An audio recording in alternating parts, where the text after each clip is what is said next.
ఎవరైనా ఎదుగుతుంటే కిందకి లాగే గుణమే తమో గుణం.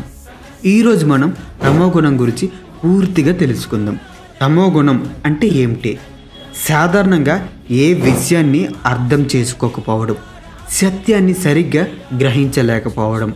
సత్వగుణం ఉంటే మనిషి స్పష్టంగా ఆలోచిస్తాడు. కానీ తమో గుణం ఎక్కువైతే మనసు మబ్బులతో కప్పినట్టు ఉంటుంది. ఎంత చెప్పినా అర్థం కాదు. ఎదగడానికి బదులు మనిషి పతనం వైపు వెళ్తాడు.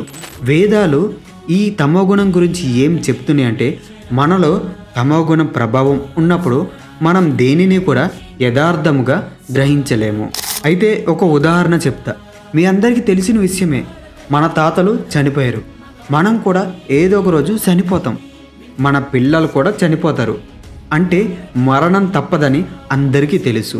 ఇది తెలిసిన శాశ్వతంగా ఇక్కడే ఉండిపోతానన్నట్లు రేయింపగలు తేడా లేకుండా డబ్బుల కోసం పరుగులు తీయడమే తమోగుణం లక్షణం. దీనినే బుద్ధిహీనత, వెర్రితనము అని భగవద్గీతలో 14వ అధ్యాయంలో 8వ శ్లోకంలో రాయబడింది. రజోగుణంలో ఉన్నవారు ఉత్సాహంగా ఉంటారు. సత్వగుణంలో ఉన్నవారు నిత్యం సత్వంతో నివసిస్తారు. అయితే మీకు ఇంకో ఉదాహరణ చెప్తా.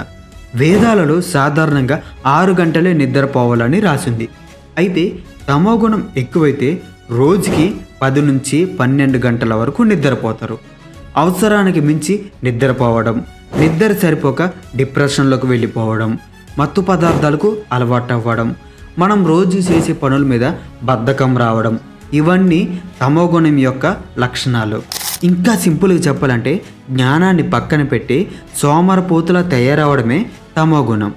జీవితంలో ఎదగాలంటే తమోగుణాన్ని పక్కన పెట్టి సత్వగుణాన్ని పెంచుకోవాలి.